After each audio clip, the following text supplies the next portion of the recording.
অসত মা সদ্গময়। অসত মানে অসত্য, অস্থিতি, অস্থায়ী, আপেক্ষিক, আনরিয়াল, অনিত্য, জাগতিক, ভ্রমাত্মক, বিনাশী, বিকারী, দ্বৈত, অধ্যাস, সুপার ইম্পোজিশন, উপাধি, মায়া, ইলিউশন।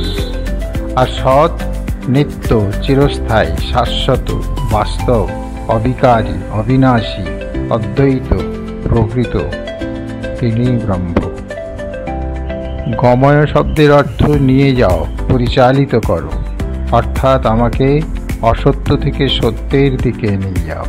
আমাকে অস্থিতি থেকে, অস্থায়ী থেকে, আপেক্ষিকতা থেকে আমাকে স্থিতির মধ্যে নিয়ে চলো। যা রিয়াল তার মধ্যে নিয়ে চলো, যা মায়া তার থেকে আমাকে মুক্ত করো। অসৎ মানে যা সত্য নয়, সৎ নয়, পরিবর্তনশীল, ক্ষণস্থায়ী। এই জগৎ ক্ষণস্থায়ী। এই জীব, বস্তু, দেহ, মন, বুদ্ধি, সময়, সুখ, দুঃখ, রাগ, দেশ, সমস্ত কিছুই ক্ষণস্থায়ী। প্রেম, ভালোবাসা, তাও ক্ষণস্থায়ী।